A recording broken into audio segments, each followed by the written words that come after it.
Okay, I'm Janet Steele, and currently I'm Artistic Director of Carley Theatre Company. Excellent, thank you. Were you born in the UK? Yeah, I was. I was born in Croydon. Okay. South London, South East London. And you were brought up there as well? Yep, yeah, I was brought up there. I hated being from Croydon, but now I'm embracing it. Are you still in Croydon? No, I'm still in South East London, but Okay, I'm cool. not in Croydon anymore. I escaped when I was 21, and I don't really want to go back, but as I say, I am embracing, I like the fact that I'm from Croydon, Yeah. but I don't want to live there. Of course. But that's great, that gives you a real London sensibility then. Yeah, I guess so. Yeah, if you can call Croydon London. I know, I know. We always used to say it's a part of Greater London. You know, it used to be a part of the GLC, but then when that was no longer, I'm not quite sure how it works now, but I definitely do live in SE now. I'm a South Londoner. Great. So, how was it? Obviously, you've been Artistic Director of Carley Theatre since its inception, I think. Is that correct? No, I didn't actually. Oh, right. I became Artistic Director of Carley when Carley started to get regular funding from the Arts Council. So it was working in operation for 10 years before that. Roxana Ahmed and Rita Wolf, who started the company. Excellent. And Roxana kept it going, but on a project basis. So it didn't produce as much work, maybe one show every 2 years. So how was it that you yourself got involved in South Asian theatre?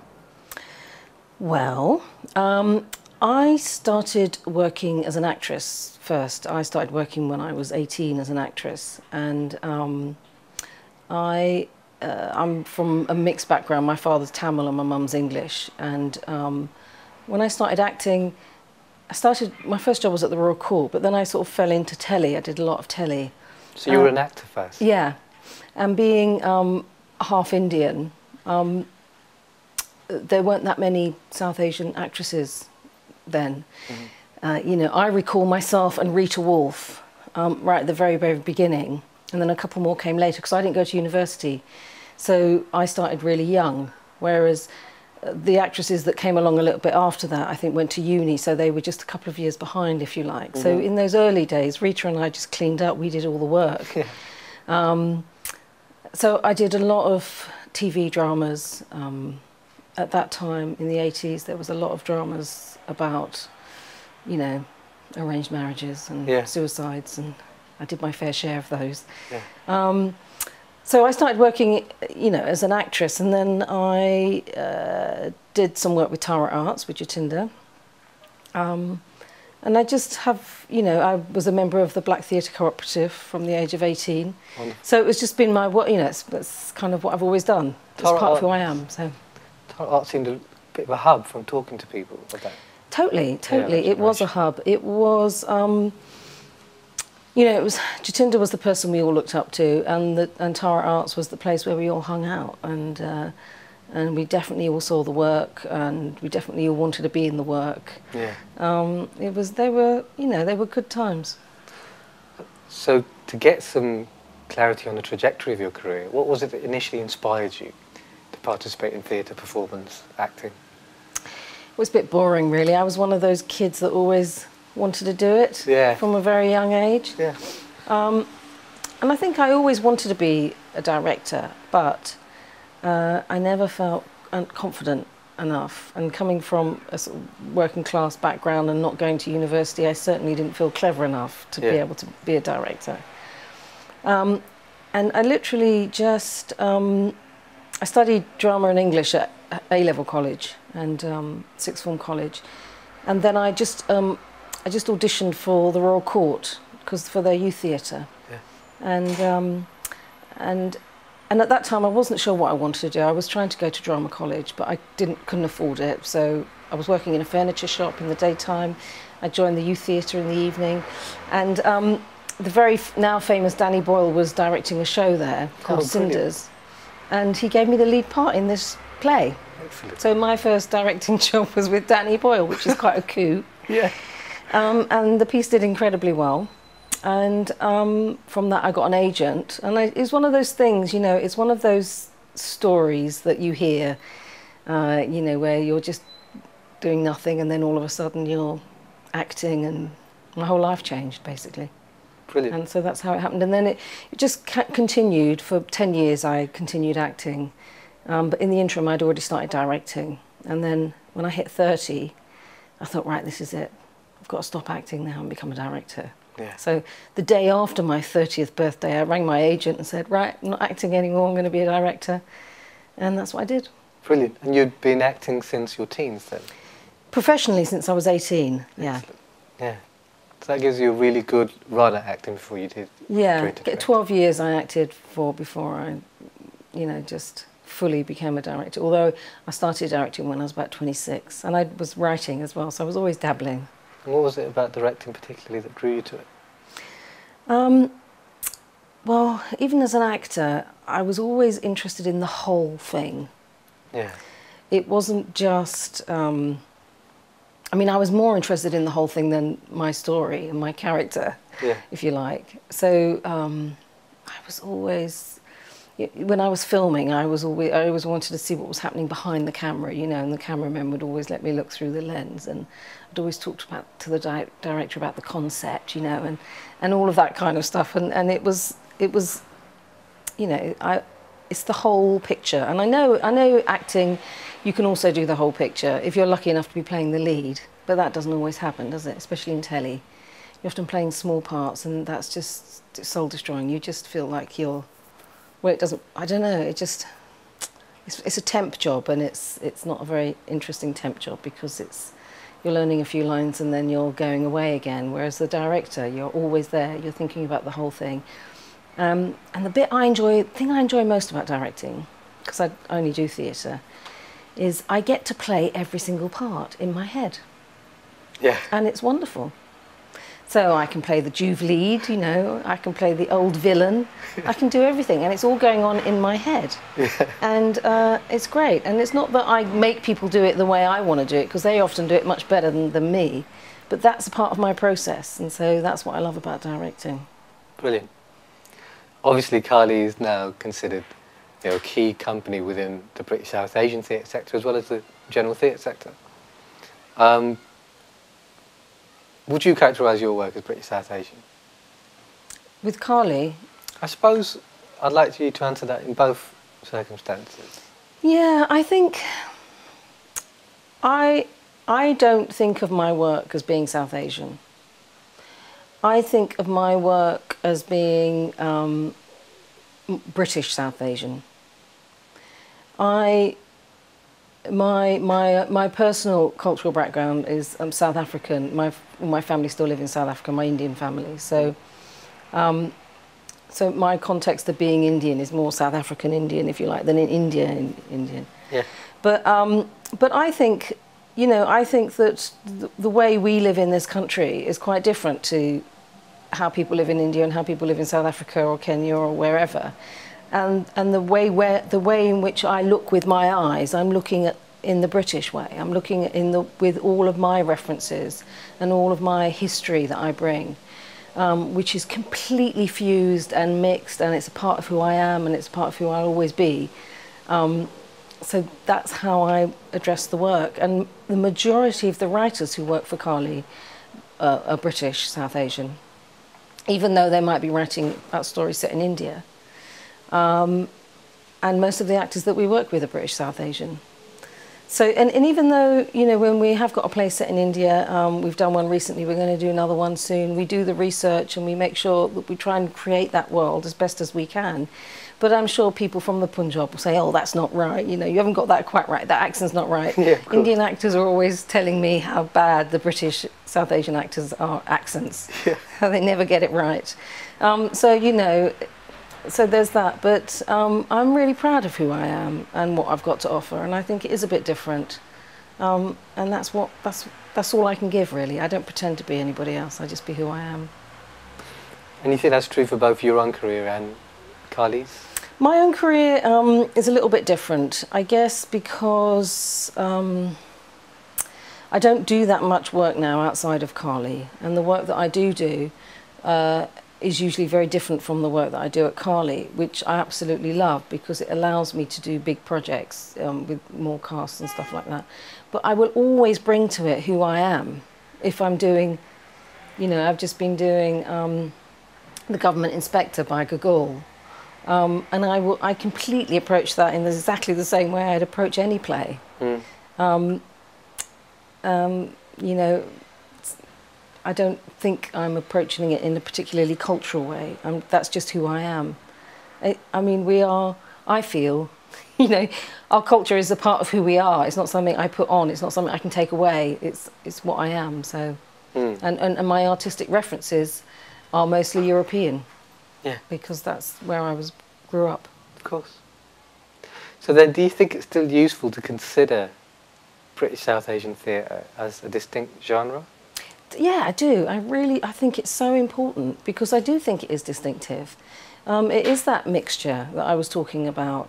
And I think that British South Asians, you know, we've been here for generations now, but we are this cultural mix difference.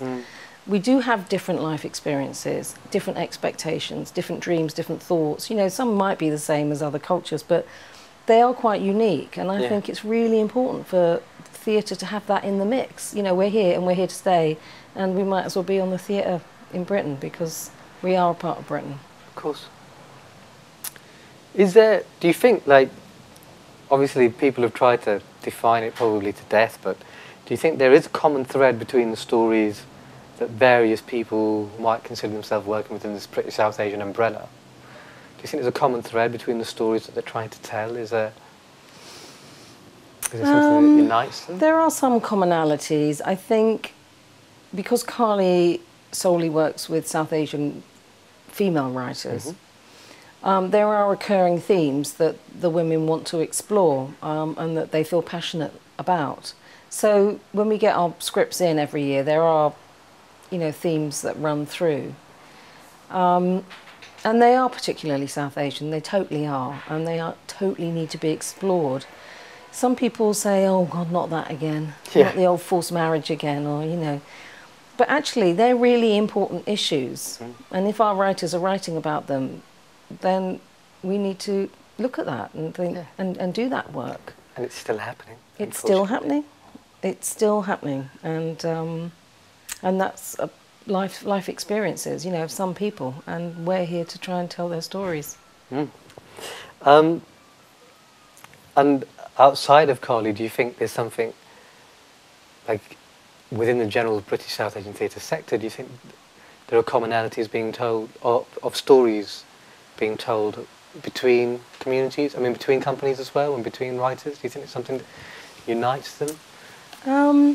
I personally feel really united with the other South Asian companies. Personally, I feel there's a real bond there. But I do think we're all very, very different, in not only in the way in which we tell our stories, but the stories that we tell. Yeah. Which is why I think that we're all so important, you know, in terms of the fabric, and to get rid of any of the companies would be an utter disaster, I think. Yeah, of course. There are, you know, of course sometimes there can be repeated themes, but again, I think that's just because that's what the writers are writing about. But I honestly think that, you know, we don't all do plays about arranged marriage. Although, you know, if you look over a span of 10 years, we might all have done it once or something, but, you know, we don't all constantly do that. And, you know, and everybody does it in a slightly different way. Yeah. Going back there to your own artistic journey then, when you started, what was the general reaction of your friends and family that you were going to work in theatre? Fine. Yeah, my mum was just looking forward to the day that I was going to be on EastEnders. You know, to her that was the highlight of my career. Yeah. She used to say, but why do you want to be a director? You used to be in EastEnders. You know, you could go back to EastEnders. Yeah. She thought it was... She was so happy when I got that job. I only did 2 episodes, you know. Yeah. But she lived on that for years, you know. But so she didn't get directing at all. She just didn't understand what it was. To her, it wasn't even a proper job, you know. Whereas if I was an actor, that was a proper job, because she could see what I was doing. Yeah. She has no idea. Well, she had no idea of the world of theatre. None of my family do. You know, they just don't come from that world. So it's just, even my sisters and brothers today still say to me, what is it you do again? Yeah. What you up to? You know, they really don't have a clue. And I tried at the beginning to get them to come and see work and stuff, but I don't even bother anymore, you know, because it's just not their world. It's not, you know. And are they still supportive through that? I don't know if they're supportive or not. It's just what I do. Yeah. It doesn't seem to faze you whether they are or they aren't. No, yeah. It doesn't. I mean, my dad, I mean, I was really close to my dad. My dad brought me up, so, but he was always really supportive. He used to say, do whatever makes you happy. Brilliant. And I did. Yeah. And he used to come and see everything. And in fact, when he passed away, I was looking through his wallet and he had a paper clipping of that first job I did at the Royal Court. Oh, that's amazing. And he kept that in his wallet all that time, so that was really lovely. Yeah.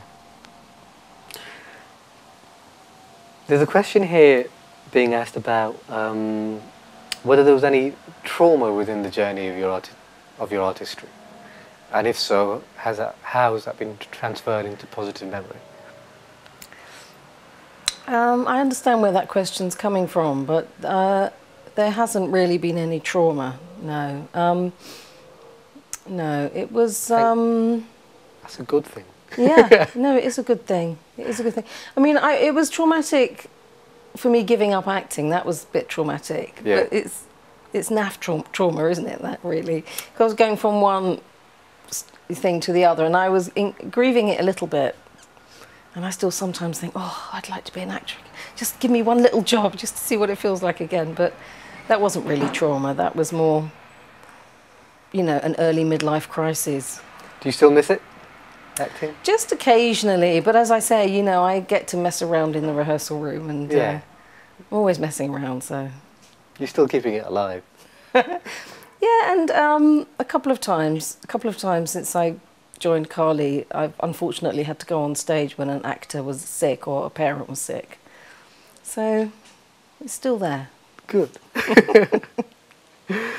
You've had a somewhat transnational experience in that I suppose your father emigrated to England.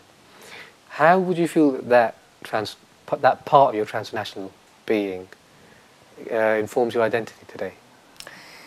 Yeah, I think that totally forms who I am. I think the fact that I don't have any family here, apart from I mean, my mum's family was really small, so I don't have any extended family. And my family in South Africa, we used to go and visit them when I was small, but of course South Africa was different then to how it is now. You know, it was still living under apartheid. Yeah. And so my formative years were of seeing my family living in squalor and in this terrible nightmare of a world that South Africa used to be. So that completely formed who I am. I'm totally. Every bit of me is formed by those early years experiences as well, of being away from that, being in a different country, living with my dad here, but having that as my reference point. Does that make sense? Yes, of course. So that's completely made me who I am. And I'm still that person, really, that I was when I used to go to South Africa. And a really powerful experience as well. Horrible. If, you know, really life-changing. Mm. Especially from an early age to have seen that. Yeah, and not to understand it, and I used to fight against it. I was always getting into trouble when I was there. Oh, in South Africa? Yeah. Being pulled out of pools that I shouldn't be in, and, you know, because I was seen as being white over there. I was seen as being European. Yeah. But I didn't want to be European, I wanted to be Indian. Yes. So I'd go to all the Indian places and I'd get kicked out. Yes. Was it Durban? Yeah. Yeah. But then, you know, so I'd just stay in the home patch in the, you know, in Chatsworth in the Indian quarter, and nobody bothered me there. Nobody thought I was European there. That's the interesting thing. So the Indians didn't see you. The Indians didn't see me as European, but in that community. But if I went into centre of Durban and went to the Indian toilet, the lady who was cleaning the toilets would kick me out. Who was Indian? She would think that I was European and I shouldn't be in the toilet. So it was confusing. I'm sure. And I wasn't allowed to sit on the beach with my dad and things like that, you know. So it was hard. Yeah. Yeah, that must be. Yeah, it was tough. Coming back to Kali now just a little bit. What audiences do you hope to reach with the work that's being created at Kali? Well, Kali's always trying to find new audiences. We're always trying to reach out to find new audiences. When I first came to Kali, there was very much like a Kali audience, and I hope I haven't chased them away. I hope they're still with us. Yeah. But at Are they definable with the Kali audience? They used to feel definable, tenable, but not quite sure anymore. But also, every play we do is very different, and it's done in a very different style, and it has a very different voice to it. So I often think people are not quite sure what they're going to get when they come to a Kali show. And that wasn't a conscious decision that I made. I was just following the writers. And of course, because all the writers are different and they write what they want in the style that they want to write it, they just led us on this sort of dance. Whereas before I came, Roxana was the main writer at Kali. So it was mostly her voice that was being heard, and so people sort of knew what they were going to get. Does that make sense? Yes. But as it's grown in the right way by bringing in more writers. Yeah. And so, yeah, so I think, and also because each play that we do, if it's about a different subject or looking at a different cultural background, we'll get new people in. We've just done a play about a barrister. And I would say, well, we had some statistics, I can't draw them off the top of my head, but it was something like 46% of those people were new to Kali for that show. Brilliant. And it's because all these barristers and lawyers and solicitors came to see it who'd never come before. Excellent. And hopefully they'll come back. Yeah. Fingers crossed. So your audiences are changing with each performance? Yeah. So that's quite a difficult question for you to answer then. Like, who are the audiences for your performance? Yeah, no, I think, yeah, obviously a lot of women come and see our work. 40% of our audience is non-white. I mean, these are statistics that I'm bringing up because we ask people to tick boxes and things. Yeah, of course. Because we're always being asked to do that for the Arts Council. Yeah. So I don't stand there every night counting them. Of course, yeah. Well, I do sometimes. But yeah, I think it's really good that almost half of our audience is non-white. So it means that we're getting a really mixed audience to see the work. Brilliant. It's good. So your last play was about barristers.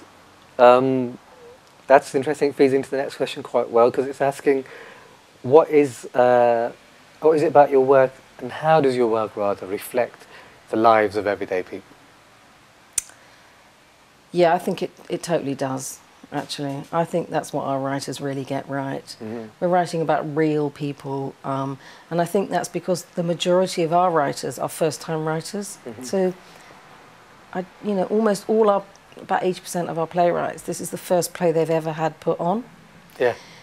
And the majority of writers might say this, novelists, playwrights, filmmakers, their first piece of work, or maybe even their second piece of work, tends to come from a truth, from their life experience, or their auntie's life experience, or their mother's or father's life experience. And because they're trying to untangle that, and they're trying to work that out, and that's very often the first piece that they write about. So a lot of our work is based on our writers' lives, and they're all very real, normal women, who come from very normal backgrounds, not privileged in any way, and different cultural backgrounds. So we're getting all of that coming into Kali, so it's great. So it feels as though you're accessing the lives of everyday people by accessing the lives of everyday writers. Yes, and I think we're documenting the history of Britain. Yeah. I feel really great about that. I think in years to come, 100 years, people will look back and hopefully some of our scripts might still exist. And they can, anthropologists can look through that and go, well, this is what South Asian people's lives were like. Yeah. I think we're documenting people's lives. I think it's really important. Mm. Many people in rural areas that we spoke to, they don't feel connected to theatre. Mm. How do you feel about that? Yeah, I would agree with that. I think it's really hard for people in rural areas unless they travel a long way to go to the theatre. We're actually working with a rural touring circuit at the moment, a company called Arts Alive and another company called Black Country Touring. And we're working on a project together that we've created together, which is called The Wedding. That might change. But it's about the marriage of somebody from a rural community and an urban community, and what happens on the day of their wedding. So it's going to be a site-specific piece in the sense that we'll be taking it to village halls in rural communities, and that village hall will become the wedding reception, and the people coming to it will be coming to the wedding reception and seeing the play at the same time. Yeah, no, I think it's really important. I mean, you know, everybody pays their taxes. Everybody should be allowed to see the work, and it's exciting for us as well to take our work to new audiences and new spaces like that. Cool. So yeah, I do think it's right, and I do think that it's important for companies to do that. But it's hard as well for companies to do that because it costs a lot more, and we don't get extra funding for it. But it's worth doing. I'm sure you'll have noticed this more than I have, but it seems that the British South Asian cultural makeup in Britain has changed a lot over the past couple of decades, say. How do you think that your work or the work at Carly has evolved with that? With that change? Yeah, it has. Well, it has again, as I say, because we're being led by the writers. Yeah. You know, I think, you know, hearing you ask that question, the world has changed enormously in my lifetime. When I grew up in Croydon, you know, there was me and one black boy in the class and one Indian guy, and that was it. The rest of it was all white kids, you know. Now that area is completely different. And I used to sit there in the classroom when I was a kid thinking, why can't there be more people like me? Why am I the only person who's mixed race? You know, because I was the only person I knew. Now, I know so many people that are mixed race. I feel like an elder citizen, if you like, of the mixed race community. And some of our writers are mixed race, and you know, they're coming in and giving their stories as well as about being what that feels like, and the difficulties and the wonderful things that can offer as well. So Carly is changing as the communities are changing, and you're having, you know, Muslims are marrying Hindus and Sikhs are marrying Hindus, and we know, and all this, and this is all coming out in our plays as well. So it's all there, yeah. And so where do you feel the state of the theatre is today then, looking at that change? Well, that's a big question. Well, I think it's a much richer place. You know, when I first took over here at Carly, I used to think of what we were doing here was similar to what was happening in the 50s and 60s at the Royal Court, when you were getting all those working class voices on the stage, where that hadn't happened before. And I used to say, you know, it wasn't angry young men, it was angry Asian women. I used to call these our writers, you know, because they were angry and they were writing about things that they felt compelled to write about. And so I think theatre's a much richer place because of the cultural mix, in the same way that the theatre became a much richer place when those working class voices were allowed to tell their stories. And there will be new voices, you know, it's even happening now. You've got Eastern European theatre companies, British Eastern European companies setting up, and they'll be telling their stories, you know, and it will constantly change and progress as it should. And I think that, I'm hoping that it will just become the norm that all these stories will be told on the British stage. I think people are very bored with just getting the same old, same old. You know, when you look at American movies of a certain type, you know, they all live in a huge house and they've all got huge fridges and big cars and they all look so wealthy and opulent. And, well, you know, that's not real life America, but that's how they tell it in the movies. Yeah. And it's like theatre, you know. Theatre isn't private lives. I mean, real life isn't private lives, if you like, you know, but real life I think is finding its way on the British stage. But you know, they're not documentaries; they're dramas. It's theatrical, so we're mixing it all up. I think it's great, and I hope it continues. I hope people don't get bored with us. I'm sure they won't. Do you feel, though, with the changing face of British South Asian communities in Britain today, do you feel that the stories and the aesthetics of the theatre that's being created accurately reflects the communities living in Britain? I think sometimes it accurately does, and other times it does more in a dramatic way. I think the thing about telling a story in an hour and a half or 2 hours is that you have to condense things, and you have to heighten things, and you have to reach points of action in a much quicker way than you normally would in real life.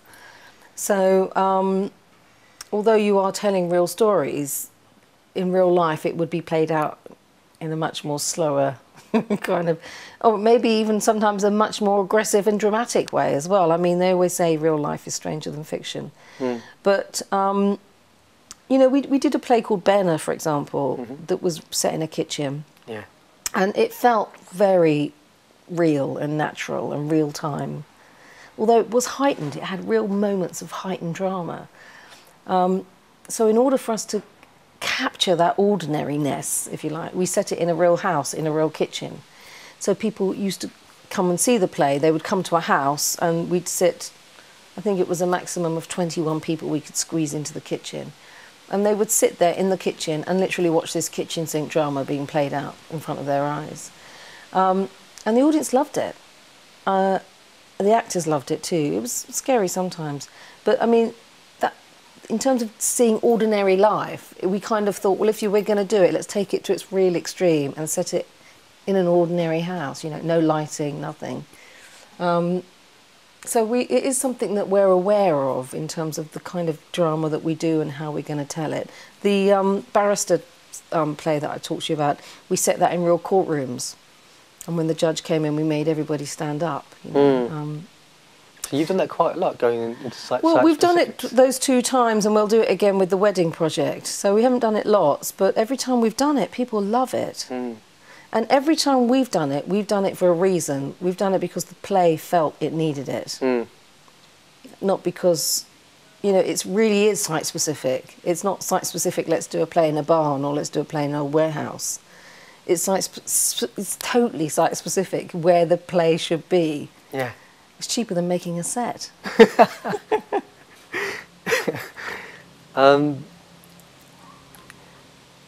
do you feel then, if there are any at all, do you feel that there are any particular needs pressing upon the South Asian theatre makers at the moment, or are things quite fine just as they are? No, things are never fine as they are. I think, you know, I think it's quite exciting at the moment. You've got British South Asian artistic directors leading 2 buildings in London at the moment. That's really, really exciting. And I think in terms of them developing as practitioners, I mean, it's fantastic. They're not running those buildings as South Asian theatre companies. They're running those buildings as buildings, you know. But they'll always be who they are, and they'll always bring that to their work. But they're not going to be any different to any other artistic director in terms of choosing plays. Well, they might, I don't know, but you know, wanting to put good work on for their audiences and making the books balance, you know. So I think it's really exciting in that way that British South Asian artists are getting into the mainstream in that way.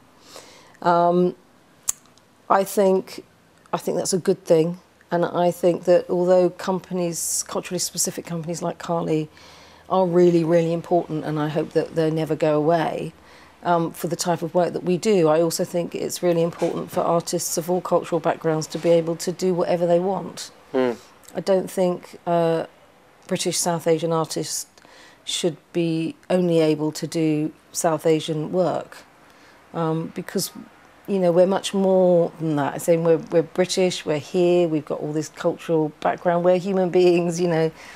we have affairs, we get married, our friends pass away. You know, we got everybody, we got all the experiences that everybody else has got. And I do think that directors are being braver. They're cross-casting a lot more. I think some actors still might be really, really frustrated that they're getting the same old, time after time. I just hope they stick with it and that things get better for them, because it can be really, really tough when you're constantly playing the same roles again and again and again. Of course. So far, it's been wonderful talking to you. Really insightful. Thank you. Oh. Just to end it, then, would you like to tell us about any particular work of yours which holds the most importance for you? Well, it's really interesting, isn't it? I'd always say the last piece I did, because that was so important to me at the time. I think we did a piece called Calcutta Kosher. We've just recently done it again, but it was my first proper piece at Carly when I first came to Carly. And that will always be really, really dear to my heart, because it was, you know, 4 strong women in this play, and it was set in Calcutta, but it was about the Jewish Indian experience. And it was all about displacement. It's about the loss of identity. And I personally, you know, could identify with that. And so it meant a lot to me personally. And it was also a play that I'd known about before I came to Carly, and that I'd loved for like 5 years, and I had tried to get put on and couldn't get put on. So when I came to Carly, I presented it to the board and said, can we do this? And they weren't 100% committed, but Jatinder at Tara, who had supported me in early developmental workshops for it, put some money in for it. And he said, look, Janet, I'll help you make this happen. And he gave us £10,000. Wonderful.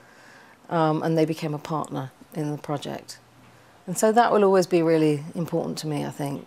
But because of the play, what it was saying, the characters in the play, also because it was something that I could bring to Carly, and also because Jatinder was involved. Great. Thank you very much, Janet. It's been lovely talking to you. Thank you.